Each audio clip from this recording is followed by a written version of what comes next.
Spider-Man is a comic book superhero and a character that is so immersed in media, not only does he not need an introduction, but all of you already know all about his origin, his powers, his character, and everything else about him.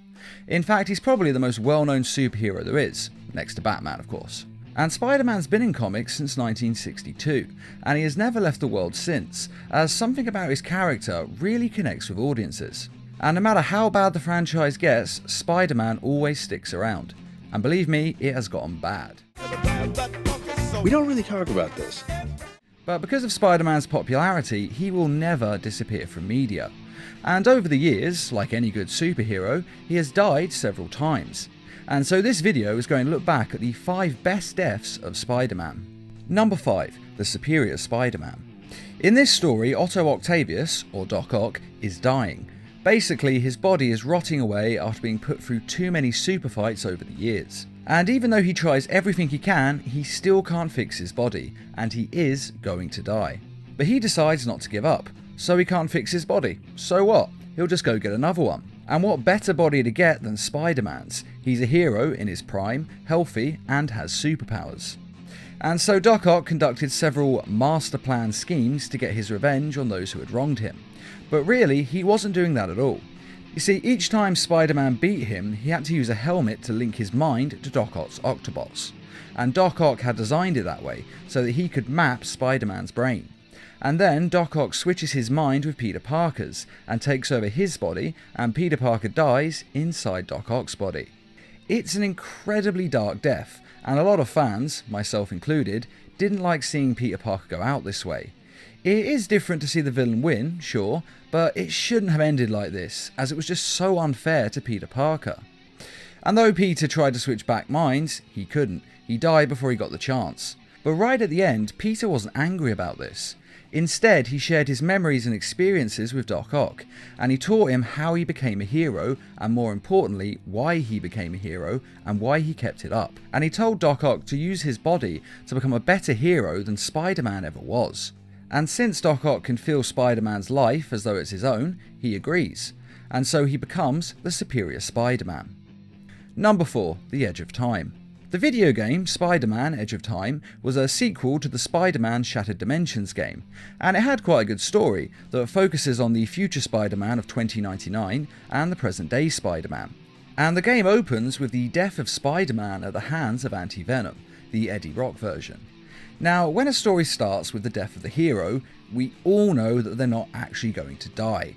It's just there to create a sense of drama, and we all know that the hero will find a way to survive. And add to that the fact that this game is all about time travel, and we all know he wasn't going to die, or at least he was going to go back in time and stop this from happening. But in actual fact, Spider-Man did die. The game follows through on the beginning, and has him unable to avoid his fate and die. Now, this would have been quite impressive, if not for the fact that he is then taken to the future, and the future medical tech is able to bring him back to life. Some might say it's a bit of a cop-out, but I actually think it's kind of impressive that they had him die in the first place, and not just go back in time and change it with the time machine. Yes, going forwards in time isn't much better, but it is a little better. And the best bit about this death is that Spider-Man knows he is going to die, and yet he still goes into the fight anyway, because it's the right thing to do, and heroes do what is right no matter the situation or the risks involved. And this really shows us Spider-Man's character and his unwavering morals of doing what is right, even if he has to sacrifice himself in the process. Number 3. The Spider-Verse. The original Spider-Man in this universe is the one that we're most familiar with. Bitten by a spider, his Uncle Ben died, and he became one of the greatest heroes in the world. We all know the story. And he was what Spider-Man should be, a brave and bold hero who fights his best against supervillains and helps people no matter what. But unfortunately in this case, the Kingpin was able to take him out.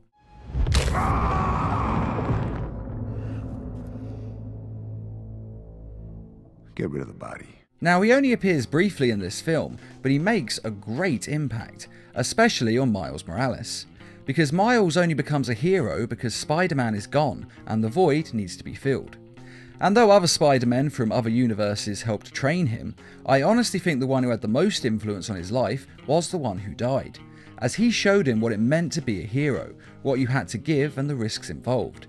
And without him dying, then Miles would have never become Spider-Man, as it's not the life that he wanted. So basically, Peter Parker has become Miles Morales' Uncle Ben, as beforehand Miles didn't want to be a hero, but after the death of Peter Parker, he realises that he has to become a hero. With great power comes great responsibility. So it's a slightly different take on a very familiar story. Which is also why this death works so well, because if it was any other superhero, this wouldn't work. If it was a hero we didn't know who just dies in the first 5 minutes of the film, no one would really care. But thanks to all the Spider-Man movies, comics and video games, everyone on the planet is familiar with his character, to the point where newer films, such as the Marvel ones, don't even bother telling his origin story, because we all know it at this point. And it's because of this that we can really feel his death in our hearts, even though he's barely in the film. Number 2. The Snap. When talking about the death of Spider-Man, Thanos' finger snap has to be mentioned.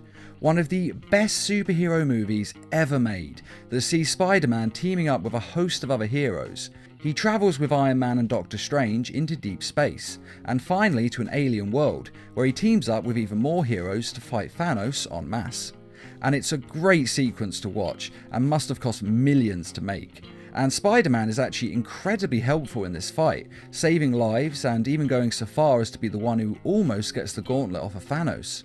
It's coming, I got it! But as we all know, Thanos ultimately gets all the Infinity Stones and enacts his plan of wiping out half the universe, because apparently, according to Doctor Strange, it's the only way to defeat him. But sadly, this finger snap sees Spider-Man dissolve into nothing. I don't want to go. I don't want to go, sir. Please. Please, I don't want to go. I don't want to go. And it's actually one of the more painful deaths in the film. A lot of others do dissolve, yes, but it's Peter Parker's final words to Tony Stark that make him sound so young, and we remember that he's more of a Spider-Teen than Spider-Man. And having him risk his life so young and then to lose it like this is just heartbreaking to watch.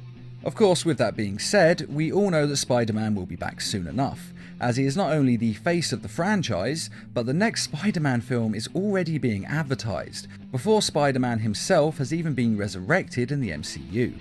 Which really lowers the stakes for Infinity War Part 2, as we know 100% that he's coming back.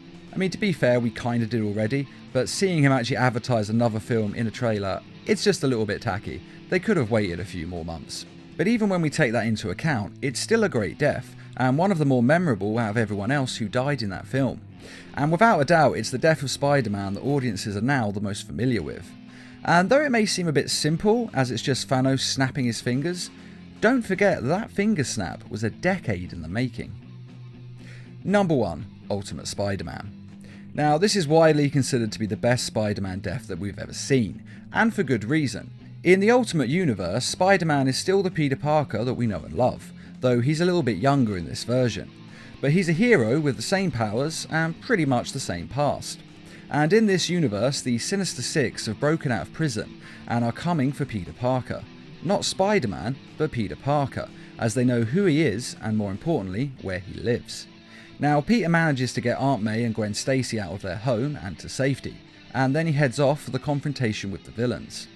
And his end really begins on the way there when he takes a bullet intended for Captain America.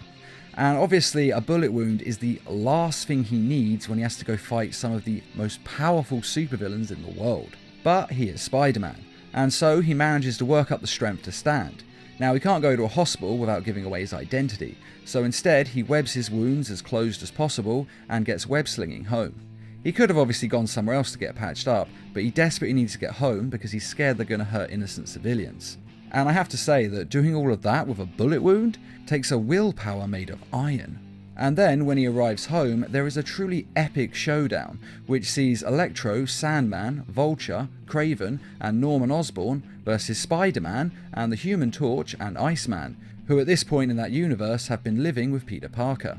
Now, you may have noticed I only listed 5 of the Sinister Six there, and that's because Norman Osborn has killed Dr. Octavius. When the Doc said that he didn't want to waste time killing Spider-Man, he just wanted to get on with his life. But the fight with the Sinister Five still has quite a few eventful moments. But my favourite moment is without a doubt when Aunt May returns, gun in hand, and guns down Electro.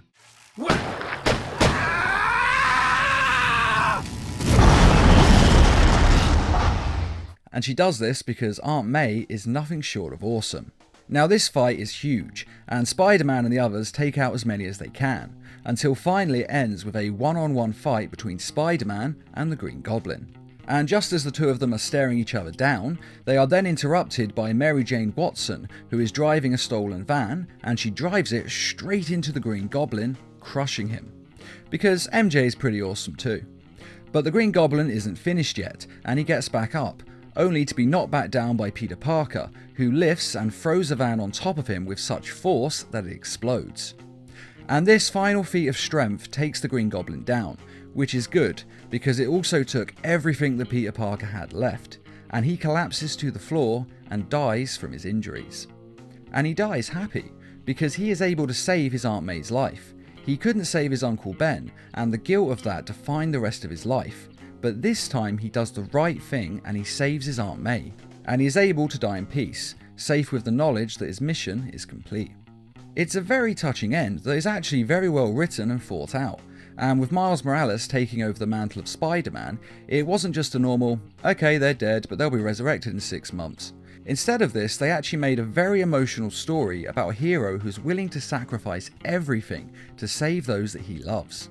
And killing off Peter Parker like this for real was a great move to my mind, as it shows us that the stakes on these heroes' lives are real, and these people are truly heroes as they are willing to give their lives to save others. I do actually like the character of Peter Parker, and I did want him to survive, but I like it even more when writers follow through on their deaths, as I'd rather that a character either stay dead or just never die, rather than have them pop back to life every 5 minutes. And also, like the Spider-Verse film, Peter Parker's death led to Miles Morales taking over the mantle of Spider-Man, in an attempt to live up to the Peter Parker legacy. And personally, I think having him take over as the new Spider-Man was a fantastic idea, because Miles Morales is actually one of my favourite Marvel characters. And that is Spider-Man's 5 greatest deaths, though I'm sure we will have different opinions on which one of these deaths was the best. So which of these deaths was your personal favourite?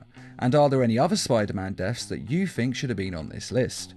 Be sure to let us know in the comments, and I'd just like to say a quick thank you to those who made this video possible by donating to the Needlemass Productions page on Patreon. And as always, thanks for watching, and feel free to subscribe, share, like, and comment.